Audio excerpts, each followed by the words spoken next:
So, Cheers. cheers.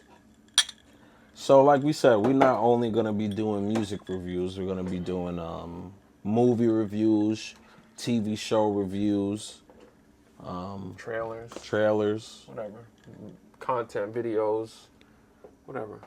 We're gonna do So, reviews. I'm actually excited to do this review, and this is just our thought. We have to do a rating too, but Yes. our thought on Michael B. Jordan and Ryan Coogler's Sinners, man, amazing. I originally want you to talk because you've seen it first, Yeah. and you basically told me you got to see it right now. Yeah. Yeah, so I was excited to see this movie off rip, obviously, because Ryan Coogler, from my perspective, he hasn't missed yet. Like everything that he's put out has been a hit. Everything he's put out has been impactful and dope. For the culture.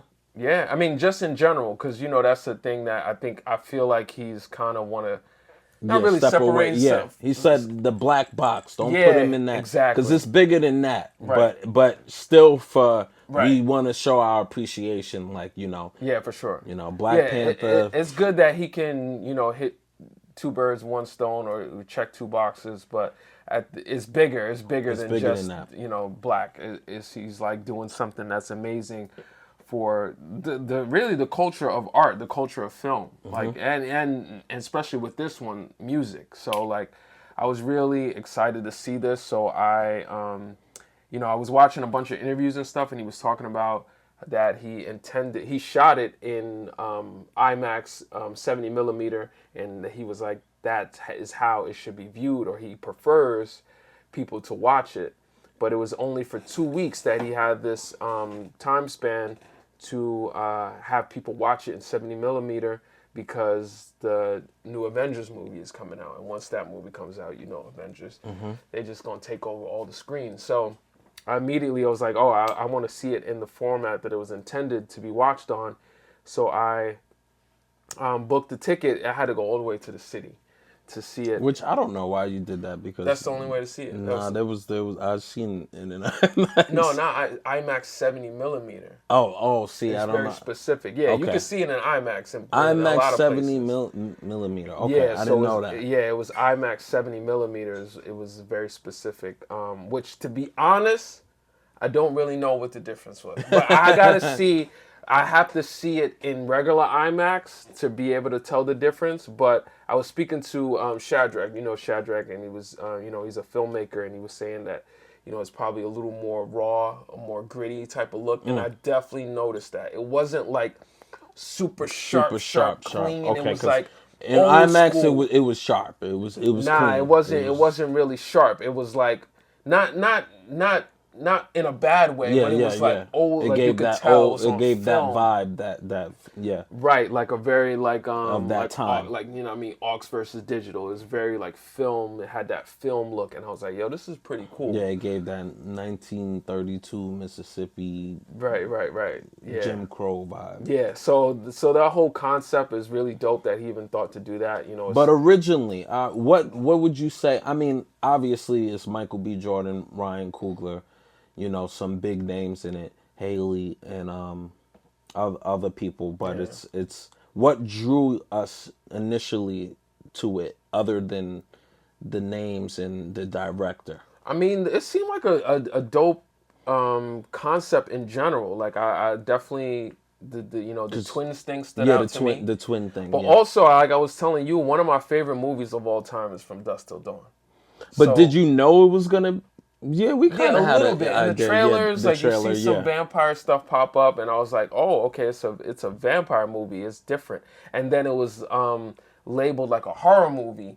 So I was, and I love horror. I love the horror genre. So I was like, all right, it's a horror movie. It's it's Ryan Coogler, Michael B. Jordan. It seems like it's a great idea, great concept. And then it's vampires. I'm like, I'm down. The twin thing drew me there, and then even the controversy from the first week that it dropped, it was controversy. Just like, because people, the clips that I've seen was like, oh, if you're very religious, don't watch this movie, and blah blah. I'm like, oh, I'm watching it. But even though I am religious and I am very spiritual person, Yeah, I yeah. got to see for myself. Like me, I'm a firm believer of, this is a little side note. Like for me, I don't like people fear the evil. Me, I don't think of the evil. And there's a big difference. There's a big difference. People are, oh, I fear. Like even the bad things that happen to me, I say is God teaching me a Yeah. lesson. I say, it's a blessing in disguise. I don't really say the devil. Like, Yeah. oh, the devil did it and the devil did it. Right. I don't fear the devil. I don't even think of the devil. I That's how I am. listen. I'm gonna get a lot of flack for this, but I think it's a cop out. It's a cop out. People don't like to take responsibility for their actions, for the things they do and say, and they like to put it on the boogeyman. But like, we have control of everything that we do. We have control them more than we think. And it's the same idea. That's why I get it. If you feel like, oh, this is demonic, oh, this is the Yes, voodoo, da yeah. da da. Yeah, that's true. Because that's how powerful you are. If Yeah. if you really believe If you that, believe that, it's true. exactly. Yeah. It is gonna be demonic, and it might stir up some things in you. Yeah, because that's how powerful you are. It's not outside things that's creating this. It's you yourself Yeah. believing in this thing so much Where that you it created actually it. is true Yeah, for you. you create, yep. So I feel in the same instance, like I don't believe it. Yeah. So It's it's like, not true for me. It doesn't exist for me. I don't attach myself to these ideas. exactly. One that was forced upon us. People will always look at that's why I love. We're gonna get into it, but this movie attached into like the idea of voodoo. I think it's voodoo and voodoo, and like the ancestral like kind of practices, cultural practices, and people don't understand that a lot of things we are here, right, as people who were brought here. And when we were brought here and we brought our traditions and our religions here, the people who brought us here wanted us to get rid of those things. So what better way than to call those things bad, Yeah, bad. Yeah. evil? This is demonic. That's how I What feel better about, way? the black cat and even the idea of black. It's like it's bad and bad, black. But white is good and black is Purity bad. and You know, it's like, no, what better way than to label these things? It's the same idea, and it's so funny that the time that this takes place, it's like the same idea of Jim Crow. No, you don't have to beat your slaves and do anything. Just have them fight each other. Just have them, tell one this and tell the other that, and they'll fight each other. They'll destroy each other. We don't need to beat them down and do this anymore. Just tell them that their religion is evil, and then give them our book and tell them our book is good. Now we got them fighting over which book is bad and which. It's the same idea. And so I don't say that to bash the Bible, to bash any Christians. I totally believe in it, because if that's what you believe in, if you feel like your Bible and your religion is going to be the thing that brings you closer to God, then or like even by all depicting this means. on screen and it's something that you feel is gonna affect you. It's like, come on, like Yeah. like I feel like it's art in a sense, and anything that is reality, even if that is your reality, why not depict it? Like, just because you're watching a movie, somebody who is probably a man of God. I don't know too deep about Ryan Coogler or whoever's on cast, but you telling me that nobody is within the religious aspect or of God making this movie and creating this movie. So I don't really like to dive deep into that. So when I seen it, I'm like, I'm definitely watching it. Like, Yeah, the message was super powerful, and I really was like adamant, and as soon as I got out the theater, I called you, because I was like, the music aspect of it, I was like, yo, you text me actually the same time. It was just like the yeah, synchronicity and God working in that way. It's like you text me the same time because you were listening to Run the Jewels, and they inspired you in a way to start kind of transforming, evolving your music. And at the same time, when I got out the theater, I turned on my phone and you would text me like, yo, I got to evolve with this music and change and that. And I was like, yo, that's so crazy, because I was about to call you and tell you, You gotta watch this movie. It's gonna evolve the way that you create. Period. Especially create music, because that one scene. I mean, the whole idea of the movie revolves around the power of music and how it can be used for good or bad. But that one scene where he ties in the past and the future and the present, the history, that scene is amazing. Yeah. I was actually, there was one point you were telling me, like, it was exactly what I was talking about when I went to Full Sail for my degree, and they taught us the history of music, right? And basically from the very, very, very beginning, it was when we're talking about rock and roll and the genres that we listen to, they said it was basically from like slavery, and even that, it goes further than that. It goes further than that, where we're talking about, Africa, and how they use the drums, and how they, even specifically in that movie, what I loved is how they showed the Native Americans. Right. And the Native Americans was supposed to represent that they are the spiritual guides. They are in tune with the spiritual world, and they know exactly what was going on. So they still had a grip on their culture. Like, as for like us, we lost it, in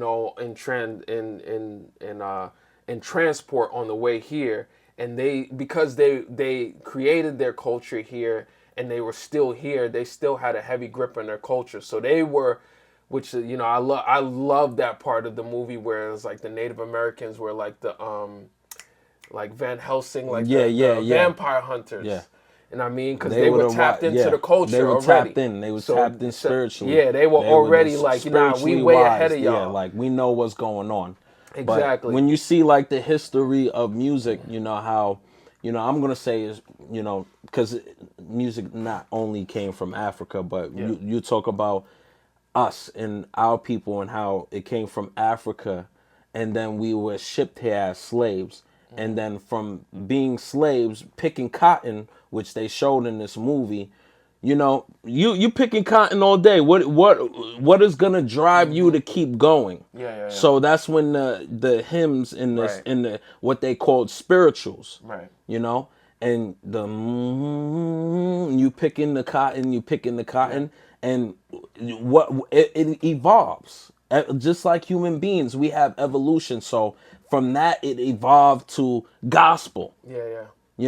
Because they got spiritual. I mean, religious, and they use that. They like we do with anything. We take shit and turn it into gold. Like, so it was like they took this these hymns from the fields and put it into the church, because that's what we were given the Bible, and it translated over into that, and then from there it grew into blues, and then it just keep evolving. And I love that one line that my favorite character in the movie is Delroy Lindo's character, Slim, Delta Slim. And he said this one line in there, and he was saying blues wasn't forced on us like the religion. We brought it from home. Like that, even though obviously it wasn't blues back in Africa, but it's just that idea that it evolved from that. It evolved from, with the music the music and culture we used to play back at home in Africa, to this blues music that everybody loves. And they talk about Muddy Waters. Now. Muddy Waters was they talk about him starting the blues and rock and roll. Yeah. Muddy Waters is somebody that everybody should know, because he's had an impact on all of the music, because it transforms. Yeah. It transformed from the blues to rock and roll, and or the blues to country to rock and roll, and rock and roll to disco, then disco to hip hop. Yeah. And when I did the history of music, you understand it. Like when we talk about hip hop, the hip, the hop, the hip to the hip hop. One of the first hip hop records that was like well known from Grandmaster Flash and shoot. I don't want to quote that wrong. Sugar Hill Gang. I'm sorry. I don't know. But Sugar Hill Gang, and you hear the beat, and that was disco. Yeah. That was disco. That was disco. And then even from that evolving into EDM and electronical, Right. it's so much history. And it does not only mean that black people created, because it was a mixture of Yeah. everyone, Yeah. a mixture of other countries when other countries got a hold of it. And even the what was it, the orchestras, like, like the symphonies with, Yeah. Orchestral music. yes, Mm-hmm. that during that time it wasn't just black people, it was Cubans Right. creating it, like, but it all comes from, like, you know that pain. Yeah. Yeah. And Yeah. that's what this movie, like, really talks about. Yeah, this movie, I love that. Once again, much kudos and love to Ryan Coogler. He was tapped in, and it's so funny to think about how this movie might have not been so impactful without him doing Black Panther. Because I can tell that when he did Black Panther, he did a lot of research about African culture. He really had to do some deep diving to really be very specific on on tapping into that. With even with this movie, you can see it through, and you can see it kind of come to life in this movie. And just in general, you can tell there is so many historical references. Like, watching it, I was like questioning a lot of things, but in the back of my mind, I knew everything was intentional. Like, when I saw the Chinese people in the Oh, I love that. yeah, when I I saw the love Chinese that. people as the store owners, I'm like, that's intentional. It's Yeah. so, I can tell that's it. I That's don't a know. part. That's I a didn't part even of. know the history. Yeah. I found it out. I found out about it after, like how the Chinese came here and they were actually taken over from the slaves, because once slavery became, you know, abolished, Abolished. they Yeah. needed somebody to do the cotton, so they had the Chinese doing that first, and then when the Chinese stopped, the Chinese had to find a place to go, so they were like, all right, we're going to serve the people. We're going to serve black people, we're going to serve white people, we're going to be the store owners. And that translates even today. to today. Yeah, It's so yeah. funny So, when you see those, but like that those historical things are littered through this entire movie, and I just want to give a shout out to Khalil Green, man. He's a dude I've been following, a young man that I've been following on TikTok for a long time. He's super, super smart, and he created this whole guide, historical reference guide of all of the things that was like kind of subliminal, or not really subliminal, but all the historical references that was in this movie. So shout out to him. And I was just going through his guide, and I'm like, wow, like there's so many things in this movie that were like, we already talked about the Native Americans, obviously. but With even the him, them being in the World War I. yeah, Like, even that. I knew that they had military experience.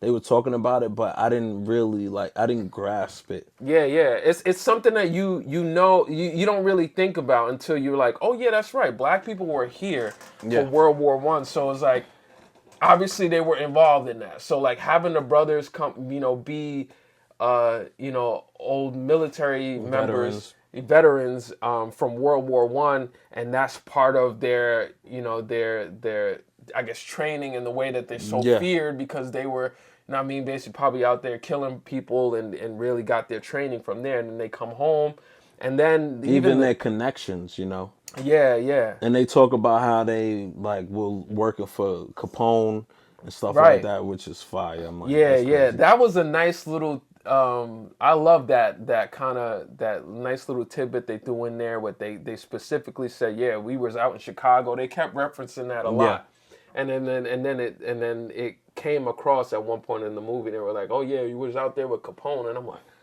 wow, Capone. Like, he really tied all of this real historical references into this movie and made it make sense. And you know what I really, really, really love about this movie? This is an original story. We can't forget. This is an original story. It's not a reboot. Yeah.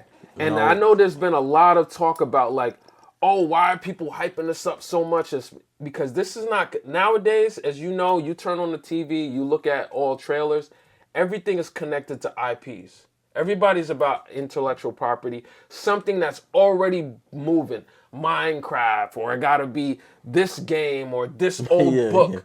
or this old movie. We're gonna remake we're these gonna keep movies. remaking it. This is a Rebooting. complete original idea, original script, and original movie. So that I think is what makes it so groundbreaking. Also, because we don't get many of those nowadays, and especially the moves that this movie has made. We don't get original scripts that move this much. And I mean, even though it's not, like Yeah, man. the best, the most biggest, highest grossing movie of all time, it's still making big waves as an original. It's definitely film. making big waves, and just me going to the theaters and seeing the audience and how diverse it was, and how everybody was really. It goes to show, like, don't get it confused, man.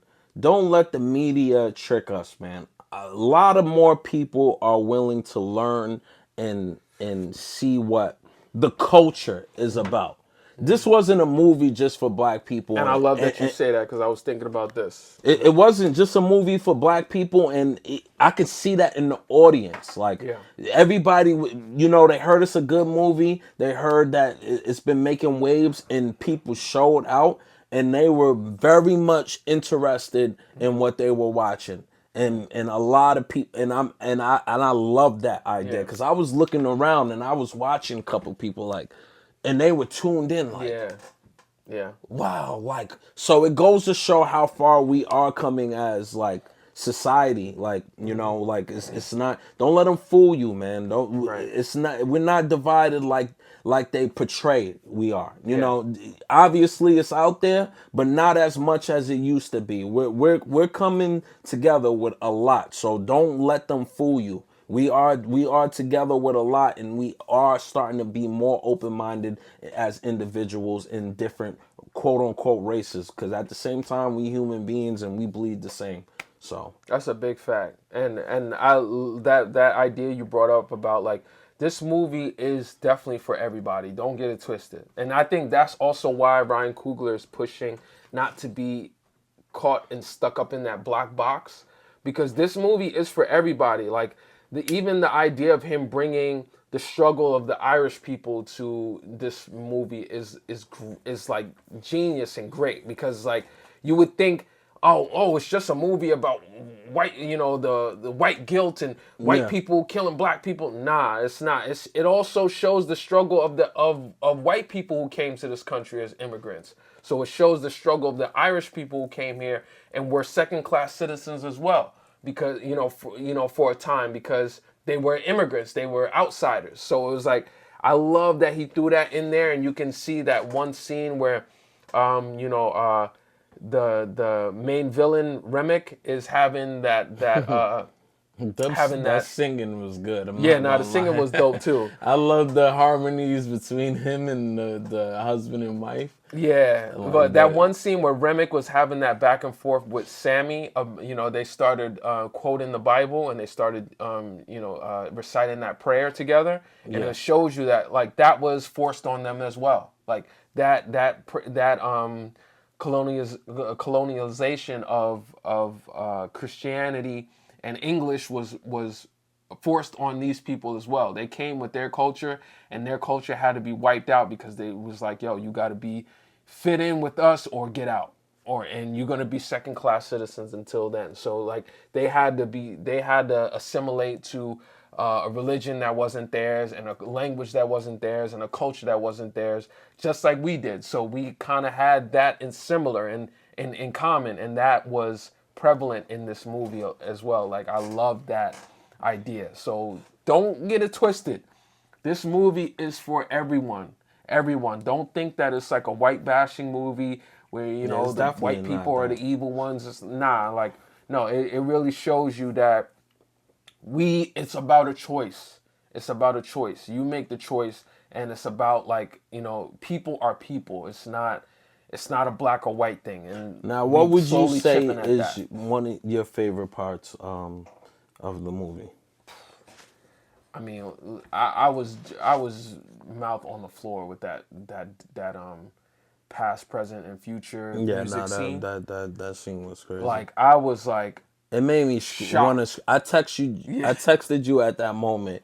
It made me want to scream out loud, because it's like we got so lost in no like we got so lost in the translation of everything. I'm thinking about some of the music that we dropped today. It's like we forget why it started, Mm-hmm.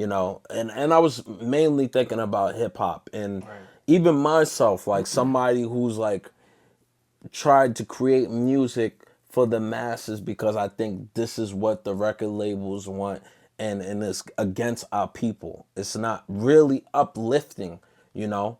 It's what the record labels and people want at the moment, So you start to think, oh man, like wow, we've been lost, we've been tricked. It's like we've been bamboozled, to think that, and that's what they do actually in this movie too. He's like he's basically telling them that the the Ireland, what's his name? Remick? Yeah, Remick. He's basically telling them like, yeah, we need you to play. We need you to play because I need you to keep bringing all these people in for Mm-hmm. me. And and that was, I think that was one of the main focuses of this movie. It's like the music is so impactful in a way, and they say in the Bible, like, Lucifer was The the Angel of angel of Music. music. Mm-hmm. So it's like they wanted Sammy. We want Sammy because Right. we know if we get Sammy, we can bring all the people to sin, Right. to be sinners, because we drinking booze, we fighting, we gambling, we dancing, we and let it be known that's I don't necessarily, I'm not gonna say that's necessarily a sin. I'm not gonna go deep into what you believe is a sin and what we believe is a sin, but it's sinners, Yeah. Yeah. The music element of this movie is so heavy, and like we were saying before, like it shows and it tells you like how powerful and impactful music is. Not even can be. It is like a force that is can be used in so many ways, and like I love that idea in this movie. Like, that is the thing that they were fighting for. They were fighting for who gets control of the music, because the music is the thing that is going to create, that is going to, draw the people in. Draw the And then when you people in. draw the people in, what are you going to be able to do with that power? Are you going to be able to, bite them and make them vampires? Or are you going to be able to bring them together and create unity and family and community? Like, and that, like you were saying before, like it opened my eyes, like, yo, this is real. Like we took all of this cultural music that evolved in so many different ways, and we fucking fucked it up. I ain't gonna even hold it. Like, Yeah, but you can't say I'm. Oh, well, when you say we, but I'm saying, like a lot of and I'm, like you were saying before about the hip hop music.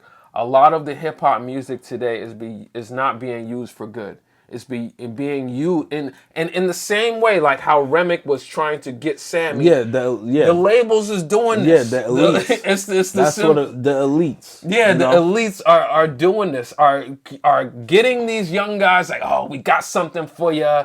Yeah, keep playing that music, and they're pulling these artists in, And and it's they're full falling for circle, it, and they're man. creating more vampires. It's full circle because it's like a lot of those people are be the same people who own the jails, and they need bodies in the jail. So how can we get more people here? Because everything is a business. Yeah, So you know what? If we promote more negativity music of people killing each other and robbing each other, then we can get more bodies, get more bodies.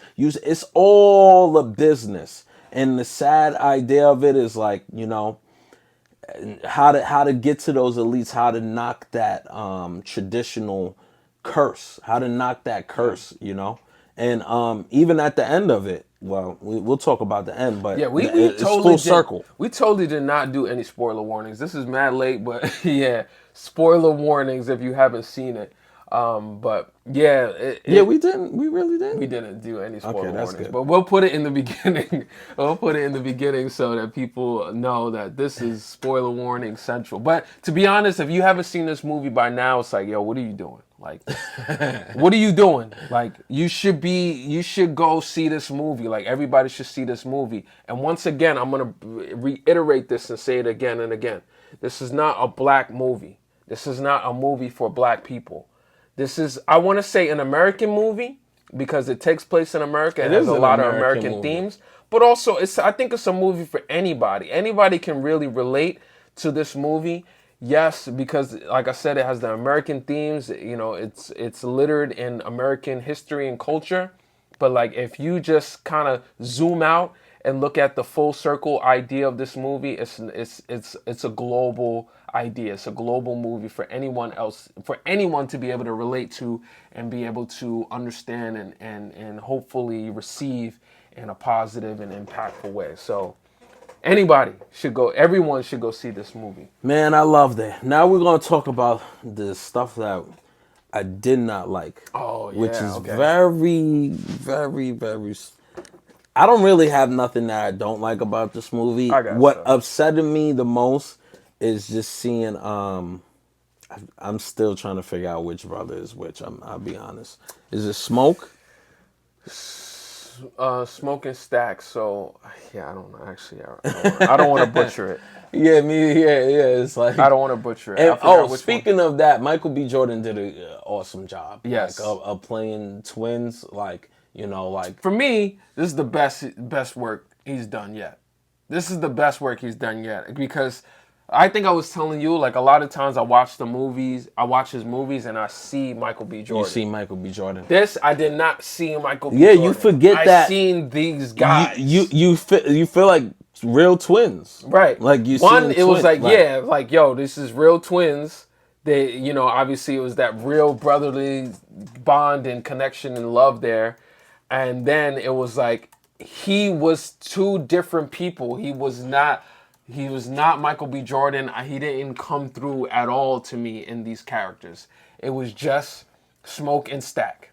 It was just Smoke and Stack. And I really appreciated that. And I think, you know, these guys are a dynamic duo. Ryan Coogler and Michael B. Jordan are like really those guys. Like, you know, and it's great. It's one of those things where you can tell Michael B. Jordan is so comfortable with Ryan Coogler being around him and doing so many movies for him so far. Dynamic right there is beautiful. That synergy is there, and I think that is on another thing that creates such a beautiful cinematic work of art piece, like this movie is, because you know those people are connected and in sync in that way because they've been around each other for so much and they've bonded beyond the artistry. So like that, Michael B. Jordan. Much praise to you. To me, this is your best role you've done yet. But it's Stack who is the one who turns. Okay. And right, that makes sense. Stack and Smoke. Smoke is the more darker one. And yeah. Stack, that scene, I was so invested in both of the characters. I just wish I could have seen more of you know, I was just so invested into it, it disappointed me.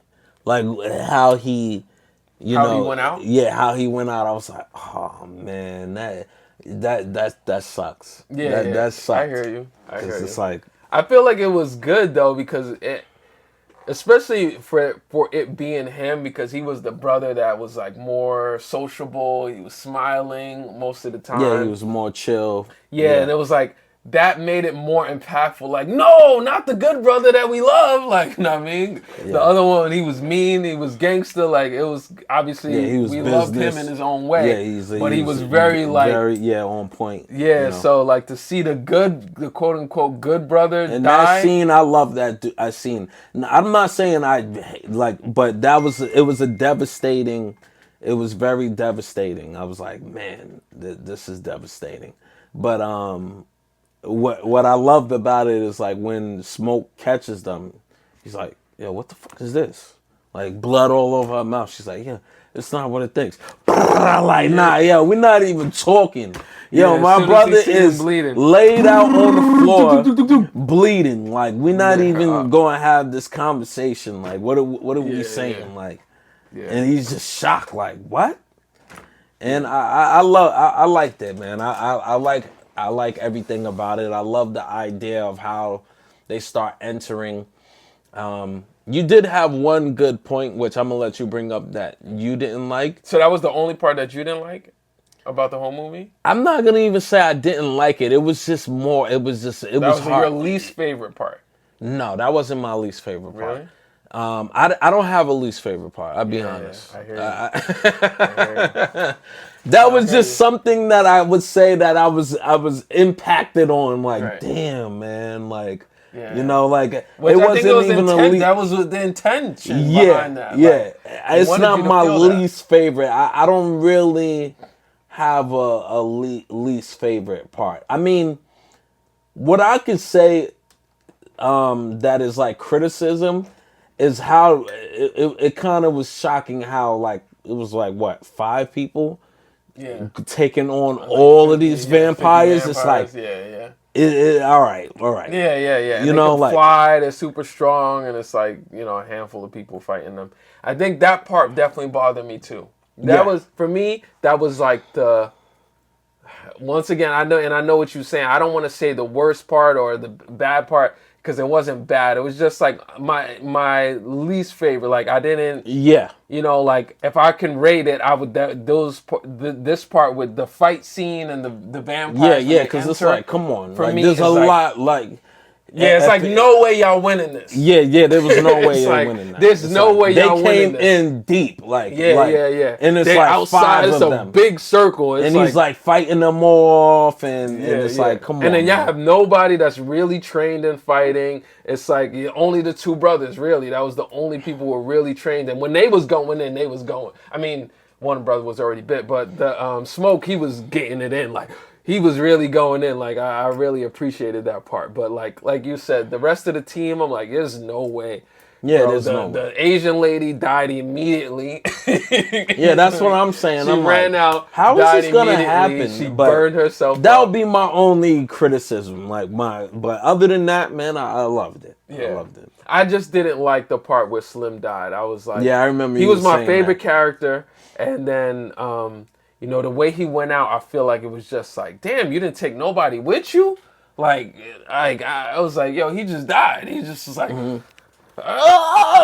Nah, bro. Like he should have had something like some redemption arc where he maybe they take the booze and start. Yeah, or like you get one vampire, or you eat the garlic and spit it on them. I don't know, something like that you can have some redemption. I feel like Slim, my man, he just died because he was my favorite character because the lines he was dropping, like you listen to his dialogue.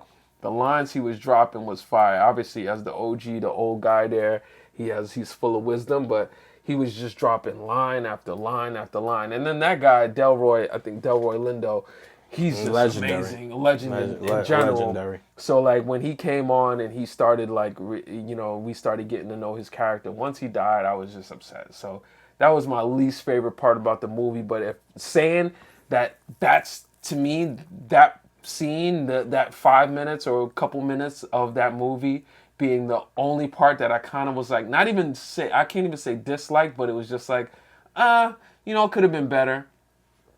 The movie's still like, I mean, if I want to rate it, it's a 9.9, 9.8. Yeah. I'm just like Rotten Tomatoes. I think they rated it perfect. To be honest, like, what did they give it? 100? 99. 99 out of 100. So that's 99. A perfect score. 99. But all right. So while you was watching the movie, is there anything that you were confused about or that you were questioning, like as you watched the movie?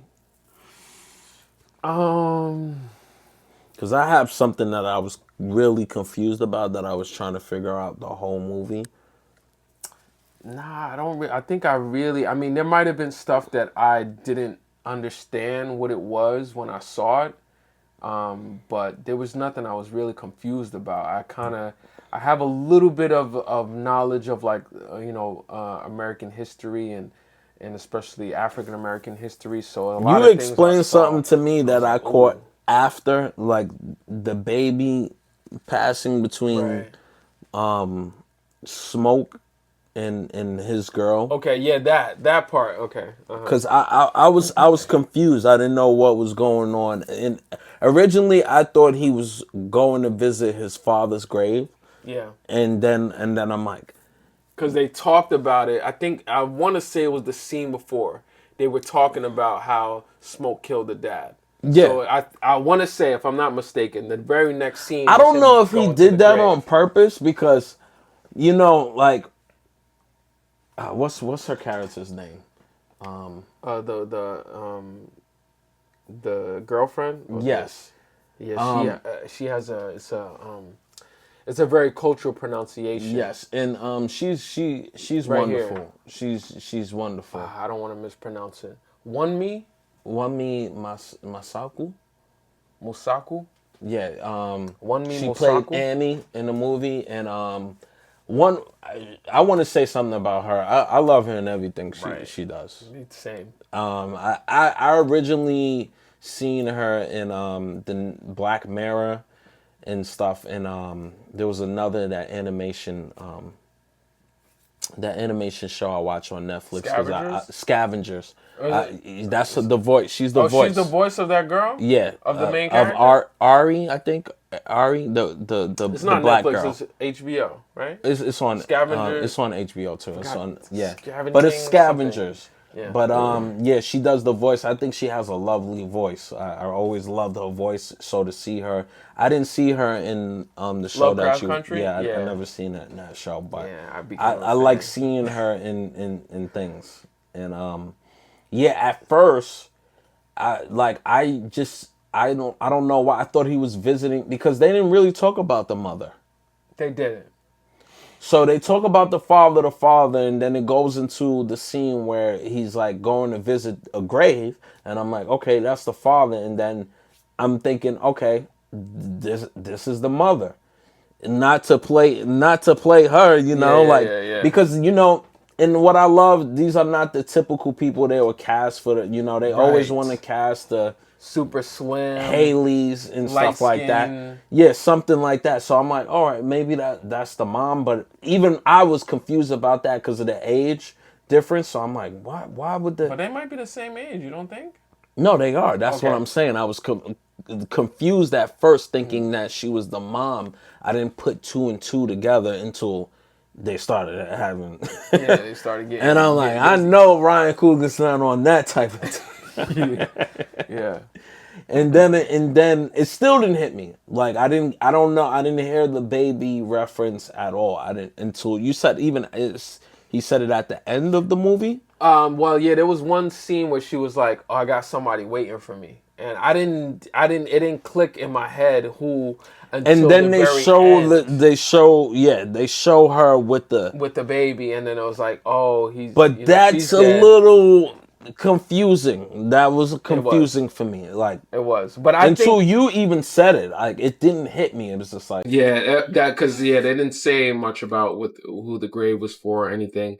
But like I said, I gotta watch it again because maybe there was some detail we missed. Yes. Like I don't know if there was anything written on the grave. Like I'm trying to think. I just like you immediately assumed that it was the dad because they were talking about the dad in the scene before. So I was just like, oh, he still loves his dad. And then like you said, like he went and obviously I didn't know who the woman was, or we don't know who the woman is. And then they didn't really speak on their mother. Yeah. So but I think it all came together in the end. For me, it did. It came together in the end. I was like, oh, okay, that was his girl. They had a baby. He left. And the baby died, and now he's dying to go be with his wife and the baby. I think the ending was awesome. I like what they did with the KKK clan. Whew, everybody in the theater started clapping. With that last scene where he was sitting on the ground and that guy started talking. And just said, and that's clapping. When you really seen his, like, I love the Tommy gun, like, this which is once again is a reference to them being with Capone. Yeah. So it was like, it was genius. It was genius. Like, it was really good. So, man, 10 out of 10. 10 out of 10. 10 out of 10 or 9.9 out of 10. Like, I should definitely go watch that. If you haven't watched that, you mad late right now, but you should definitely go watch that. Yeah. Awesome movie. We definitely put out a lot of spoilers, but we appreciate y'all.